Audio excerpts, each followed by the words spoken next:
I'm back. Wasted Potential, Episode 2. If you're new to this channel, new to this series, check out Episode 1, which was on The Big Show and his time in the WWF. Now, I might do a Part 2 on The Big Show as far as wasted potential he had in WCW. But this Episode 2, is on my personal favorite wrestler, my number one favorite wrestler of all time, which is Scott Levy, aka Raven. Now, Raven came up and he was a wrestling fan in the 70s and the 80s. And when Raven's coming up, he's seeing WWF, he's seeing Memphis wrestling, he's seeing wrestling from the South, Mid-Atlantic, NWA, what have you. He grew up, he saw Kevin Sullivan, he loved Lawler, all these type of things. Now, when Raven gets into wrestling, he makes his imprint, his footprint, his indent, basically in Portland wrestling and in the Memphis territory. Now, Portland is where Raven will always speak, he has the fondest memories of when he went there. He's another person. He loved Roddy Piper. Piper was known in Portland. But also he did work in Memphis in, I believe, the late 80s, early 90s, I believe. Now, when Raven goes to Memphis, their glory days were gone. Late 80s, early 90s, the territories are dead or dying off. AWA, Memphis, Ted Turner now has turned things into WCW. The WWF is going with Hogan and Warrior. This is early 90s. So, when Raven gets to Memphis, it's not what it used to be, but there's still Lawler. There's still, certain traces of the past, of the glory days of the 70s, early 80s Memphis wrestling. So, at some point, Raven gets to the WWF. Now, when Raven gets up to the WWF, he gets the gimmick of Johnny Polo. Johnny Polo. Now, Raven, on his come up through the independent scene, he'd been through many gimmicks before he got to Raven. Johnny Polo in WWF, Scotty the Body, Scotty Flamingo, what have you. Now, in WWF, his gimmick was basically he's a lackey for the Quebecers. Weren't they later known as the Amazing French Canadians or some shit? Whatever. So he's with Jacques Rougeau and what's the other Rougeau? Whatever. But basically this is a lackey comedy gimmick. Johnny Polo. It was goofy, but Raven, he did find a way to get a little bit of heel heat, but it was nothing major. Basically, Raven was a manager.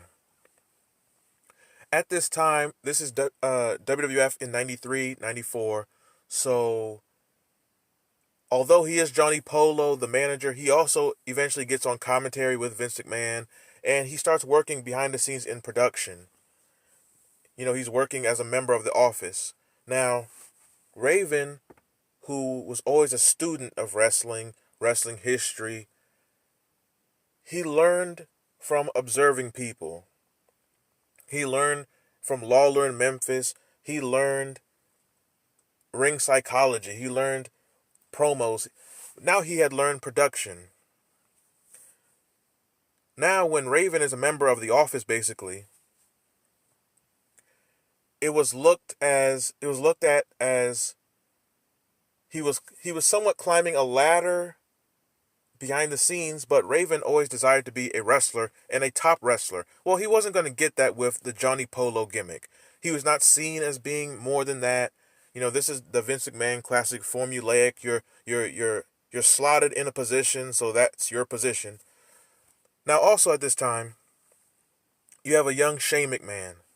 This is Shane McMahon, I believe, either during or fresh out of college. Shane McMahon, obviously the son of Vince McMahon. Shane grew up around the booking, the company, the production, everything, as well as Stephanie. But, Shane also had worked I believe late 80s, early 90s, Shane McMahon did work as a referee. I believe he did a lot of the uh, the third city, the C house shows. I believe he worked as referees.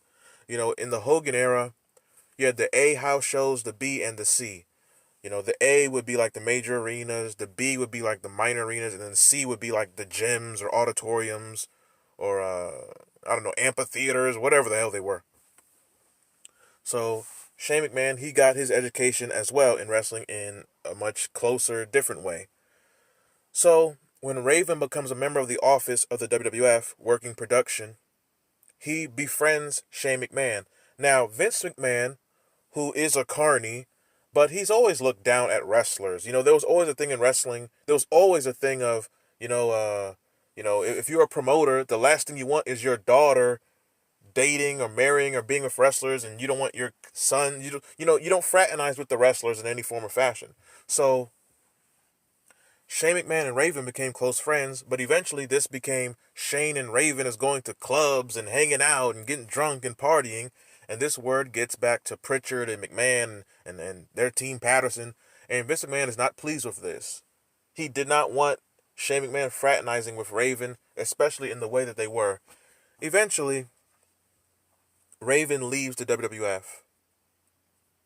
Now, from my research, Raven, he was obviously an on-screen character, manager, commentary. He was editing the television shows, but also he may have been getting into the creative side or potentially the creative side. Now, let's rewind. Raven in production, he was also helping to produce the television show All American. Now, before there was Raw, SmackDown, all these shows, before there was Superstars and Wrestling Challenge and Primetime Wrestling, the main WWF show, if I'm not mistaken, was called All American. Now, this was basically their Raw of the 70s and 80s. Now, a lot of people who grew up on wrestling in other territories, you grew up on World Class or NWA or, the Roy Shire, Memphis, whoever, Florida Championship Wrestling. If you grew up on that in the 70s and even the early 80s, if you grew up on those promotions and then you watched WWF in the 70s, the WWF was seen as being very boring compared to other programs. The WWF was very slow paced. It was methodical. In Memphis, you had, blood and segments and promos and just all types of shit. Memphis, the Attitude Era, the ECW era, that was Memphis originally. That's the origin of it. Other promotions, it was more fast paced, not necessarily high flying. It was still the 70s. But the WWF show was very slow and plodding. So All American was seen as being a boring show. I believe, it kind of got ridiculed as being like the worst wrestling TV shows in this era. Aside from outlaw promotions or whatever the case. So when you get to the late 80s, WWF creates, Tuesday Night Titans or whatever that shit was, that trash. But more importantly, Primetime Wrestling with Heenan and Monsoon. They make Superstars, Wrestling Challenge, what have you.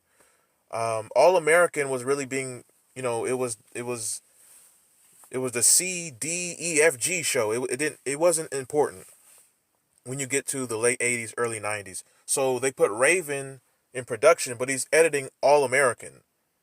So he's in production. So he wants to be a top wrestler. He's not that. He's a comedy lackey manager. Then they put him on commentary, but he's not even like a major commentator. Then they put him on production, but you're editing the show people care about the least. So Raven eventually leaves. And at this time, early 90s, this 93, 94, 95, Raven is also friends with Diamond Dallas Page. Now, Diamond Dallas Page was very similar. He always had big dreams of making it big in wrestling.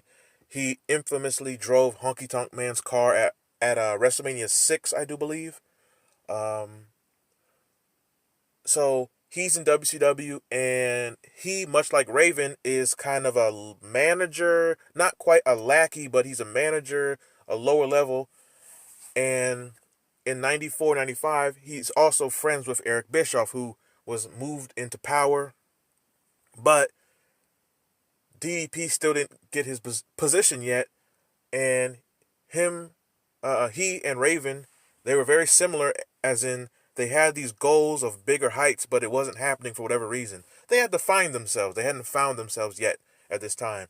So when Raven leaves the WWF, he's with Paige, and at this time also 93, 94, 95, this is when grunge is still big in music. Kurt Cobain had, took his own life, but it only made him more iconic. And then you still had Soundgarden and Alice in Chains, and the whole grunge sound was very heavy still. It was huge. So another thing that was a trend of the time was mullets. At this time, Diesel had a mullet. Razor Ramon had his greasy fake Cuban mullet. Shawn Michaels, I always hated Shawn Michaels' mullet. I hated Shawn Michaels just off his hair. Oh my God. That 93, 94 Heartbreak Kid mullet. Ugh. That dangling earring. This motherfucker thinks he's Lawrence Taylor. Whatever. So, at this time, Raven starts to grow his hair out. DDP's grown, his hair has, already been long, but they're growing their hair out more. Getting away from that mullet look. Redneck shit. So, Raven starts to see that he needs to reinvent his career.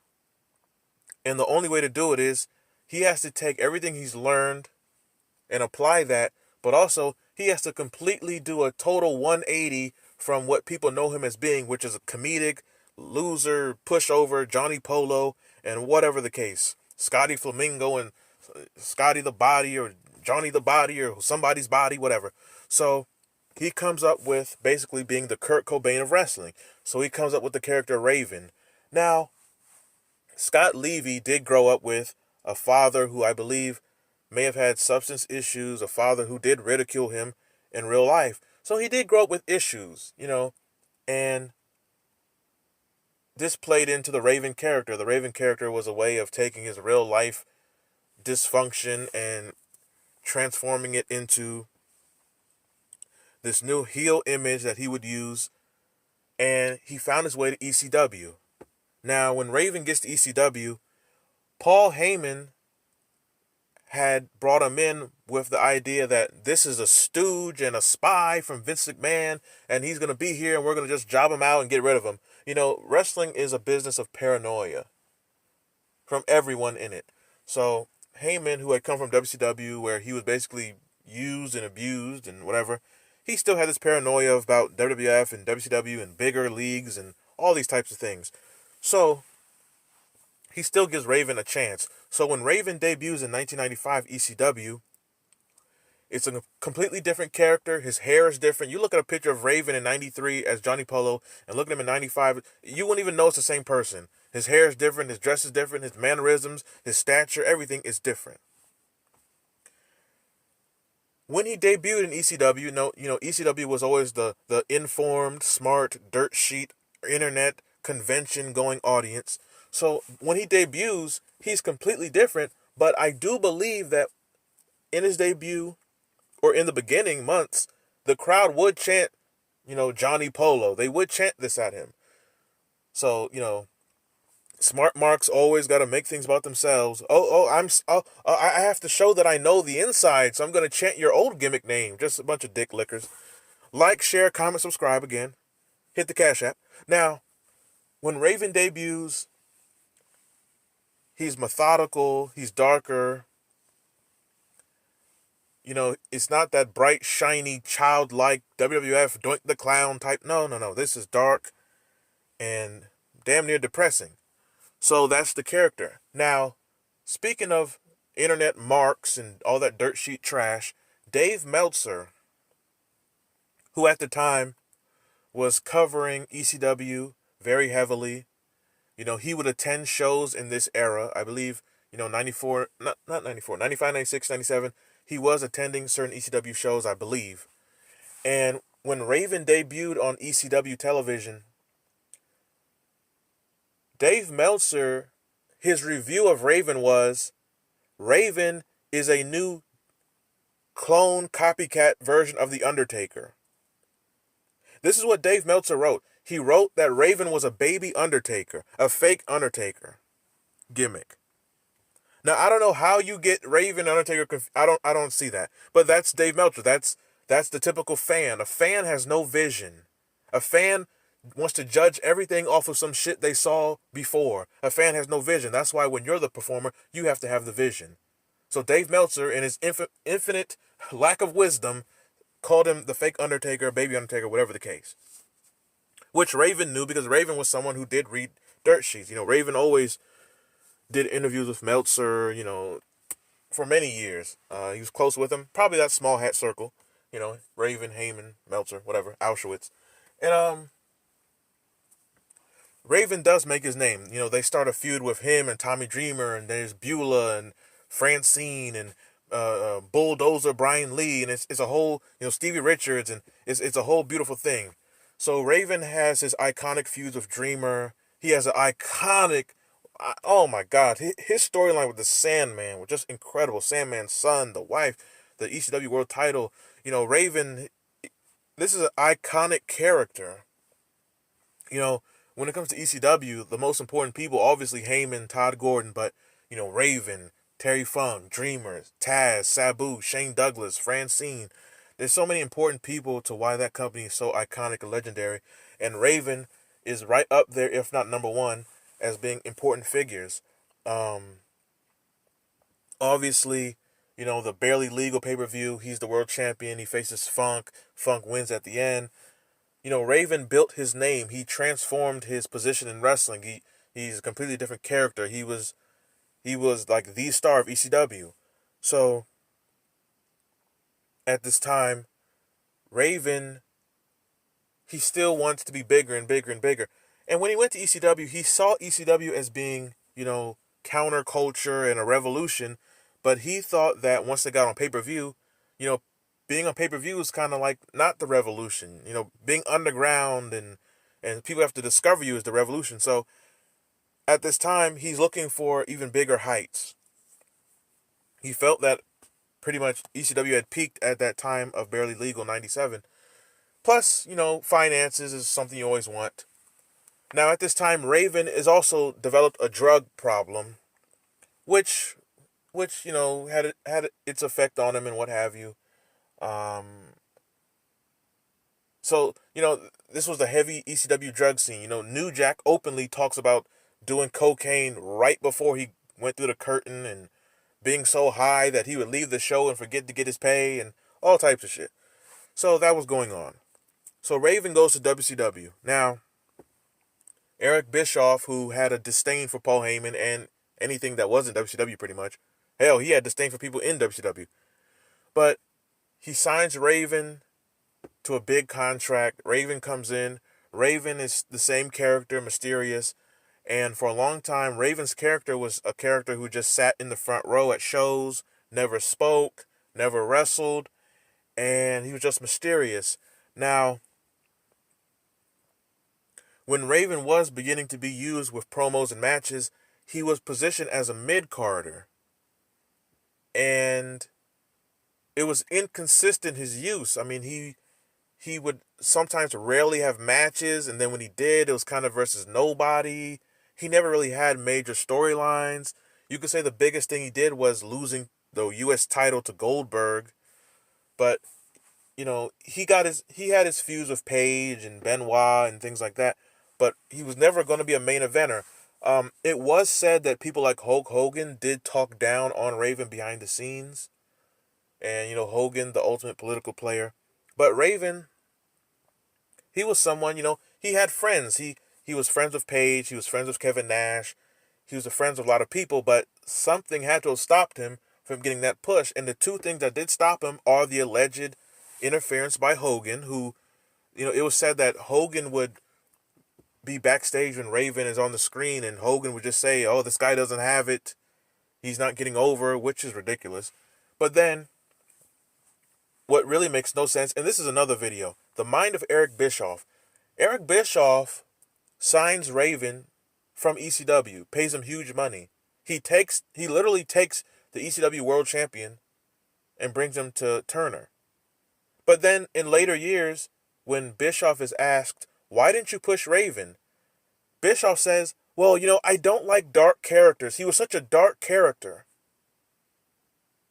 Okay, the NWO is a gang that keeps jumping everybody. That's not dark. Sting is a crow character who doesn't speak for a year and a half, who's in the rafters with a crow. That's not dark. So I guess he would have hated The Undertaker too. And Kane. Eric Bischoff is someone, he doesn't make sense. He contradicts himself. That was his reason he didn't push Raven. I don't like dark characters. Okay, but you had Sting. And you pushed him the heaviest when he became dark. Surfer Sting was not in the rafters. But that was Bischoff's reason. Raven had no chance. The only thing he was going to get out of Turner was a big paycheck. So Raven's miserable. We get to 1999. WCW's in shambles. Bischoff holds a meeting backstage and he says, anybody who wants to leave can leave right now. Raven stood up and he said, I'll leave. And then Raven got his release. So WCW was wasted potential. He was there to rarely be used. And when he was, it was in a lower mid-card situation. They did not capitalize on his abilities. I mean, the fact that they could have had a great Raven Crow Sting feud. So many things they could have done. They could have had the Flock versus the Horsemen, the Flock versus NWO, so many things. Raven says that actually he had a great storyline with Roddy Piper playing, and Piper was excited to do it, and it would have been, Raven doing a parody of Piper's Pit and all these type of things. It never came to fruition. So, wasted potential there. They literally signed him. You have to believe Bischoff just signed Raven just to stick it to Heyman, just to take your stars, which he did with multiple people. So Raven heads back to ECW. When Raven heads back to ECW, there is not friction, but there is a little bit of back and forth between Raven and Heyman. Heyman really loved the Raven character. Heyman always says it pushed his creativity as a booker. So Raven comes back in, and he comes with an incredible return where he wins the tag belts versus the Dudley Boys with Dreamer, his arch nemesis. And this is also when the Dudleys are leaving to go to the WWF. So, that's another video one day. The issues Heyman face with competing with the giant companies across the world of talent going in and out and back and forth. So Raven comes back. Eventually, Raven is booked with Just Incredible. He's booked with these, the top that they had at the time. But when Raven comes back to ECW, the roster is depleted. The Dudleys are gone. Taz is gone. Sabu was in and out. Candido left in, 2000? Bam Bam was gone. Sandman was in and out. I believe Sandman returned around the same time Raven did, but the ECW roster was not what it once was. So there were times when Raven was clashing with Heyman over booking, wanting, there was an infamous story where Heyman wanted Raven to lose to Just Incredible, but Raven didn't want to do it in a certain way. So there were clashes. Now, at this time, in 99, 2000, Raven he's getting to his late 30s. I think he's about 35 at this time. 99, 2000. So he does realize that if something's going to happen, if he's going to make big money, it has to happen now. He's not going to do that in ECW again. ECW was on the downslide. So Raven, who his deal with ECW was not a long-term deal. So in the summer of 2000, his contract is coming up and Raven signs with the WWF. Now, Vince McMahon infamously doesn't pay attention to other promotions. So all he's going to know is the word that his minions give him. Playing into a comparison with Bischoff, when Raven gets to WWF in 2000, they know who he is. He was a part of the company, Johnny Polo. He's production, Shane's friend back then. But when he gets back to WWF in 2000, people like Pat Patterson and Briscoe, they didn't get the dark character. They didn't get grunge. Now this is 2000, so the grunge is like faded out kind of, but they didn't get it. Obviously they're older white men. Patterson's a rainbow man, whatever. But they didn't get the dark character. Pritchard, I don't think he got it either. But these are old white men, but whatever. So Raven, who's brought in, he's immediately put with Taz. They have a feud against Lawler and JR. And from the beginning, Raven's debut, I believe, was Unforgiven 2000. When he debuts, he comes from the crowd. The entire building got on their feet for Raven. The whole arena stood up. It was one of the greatest returns, debuts in wrestling that never gets talked about. But immediately they made him like a lackey to Taz. So Raven comes in and his hopes of getting to a higher level don't happen. He's a lower mid-carder. Raven he comes back, he's wrestling on the weekend shows. I believe they had him on Metal and Jacked and Heat. And it's just there's just something about him. He would not get pushed by these major promotions. Is it as simple as older white men not getting a dark grunge character? Is it as simple as that? And even when he comes back in 2000, he had been friends with Shane McMahon, but, that friendship wasn't the same. Shane McMahon was not interacting with Raven the way he had been in years. Now, Shane is older, but also Shane was scolded by his father for doing so. So that friendship was basically no longer. So, he was struggling to find what he'd wanted to achieve again in the major companies. He had worked for so many years, and he can get to the top of ECW, but there were just roadblocks of people not seeing what he had to truly offer, which was a whole lot. Raven always had the talent, the charisma, the vision, and creative, everything. He literally checks every box. So when he gets to WWF, a dream match, if you're a fan of Raven, is, okay, Raven versus The Undertaker. Now, The Undertaker at this time was the American Badass, but still, it's Raven Undertaker is a dream match. And they actually did this match on a SmackDown in 2000.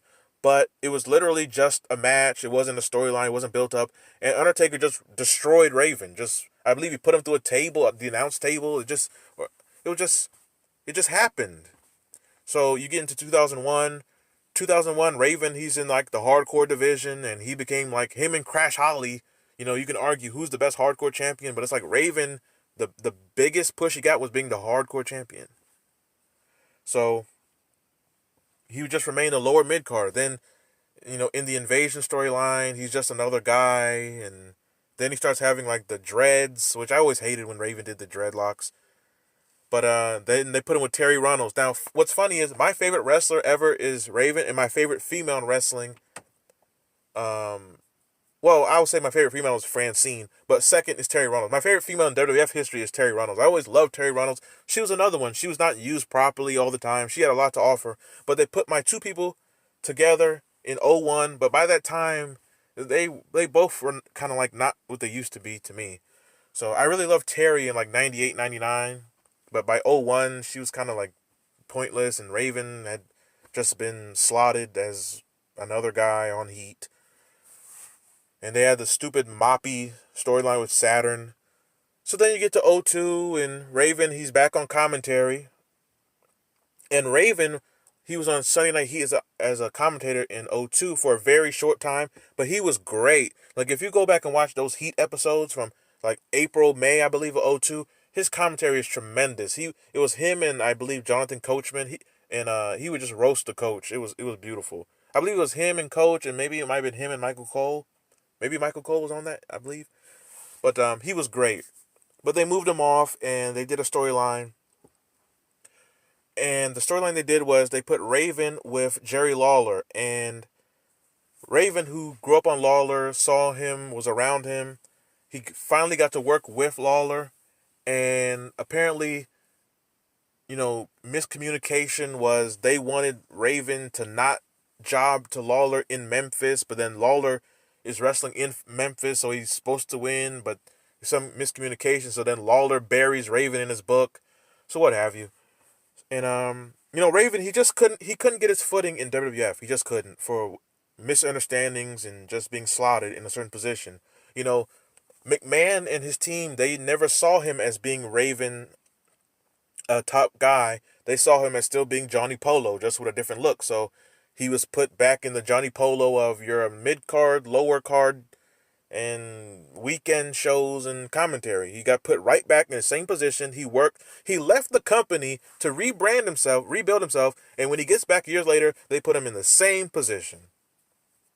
So you get to early '03, and they change his look again. Raven says, okay, they're not getting this gimmick. So Raven starts to wear tights, which looks so awkward. I believe he has like the blonde, his hair was like blonde dreads, or he cut it like his hair was short and blonde. It just looked horrible. So he changes his look. He had like the trash bag skirt looking look, I think in '02, but like he was changing looks, and then they fired him anyway. Around the Royal Rumble, around No Way Out '03, he gets fired. Then he goes to TNA, and once again, goes to TNA, and he gets in the main event with Jeff Jarrett.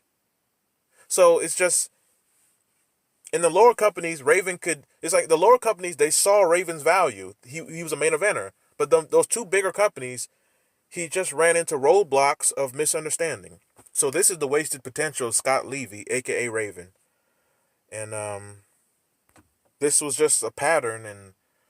But I will mention this. In 2002, when he was on Sunday Night Heat, pretty much, he did have a storyline. I believe it was of the 7 deadly sins, and it was some drawn out storyline that they were going to do on Heat, but then McMahon said they don't want to do it on Heat, and then it got canceled. So he had like one big idea of the 7 deadly sins, and he was going to lead people into doing this and manipulate people. So his one big idea, they were going to do it, and then it got shut down, and that just took the life out of him, and he had to get out. So they fired him. He wanted to go anyway. So in '03, he was gone. And then he spent a lot of years in TNA. He went to ROH and worked with CM Punk. He really helped CM Punk get over. He helped to really educate CM Punk. And you know, in the 2000s, basically TNA was Raven's home. He was always over in TNA. And I mean, if you look at his career, you can say his biggest success was TNA and ECW, and they had no place for him or care for him in the bigger two promotions. And that's the story of Raven's wasted potential. He's my favorite wrestler of all time. Love Raven, love his interviews, love his shoot interviews. His podcast is too goofy for me. I like when he talks wrestling, but he rarely does, because he doesn't watch it. I can't blame him. Current wrestling is shit. But love Raven. To me, he's the cool. In the '90s, he had the coolest look ever. The hair, the t-shirts, the flannel, the jacket. Him and Kimona, him and Beulah, him and Francine, him and whoever. Always love Raven. And until the next time, like, share, comment, subscribe. That is it. Hit the Cash App.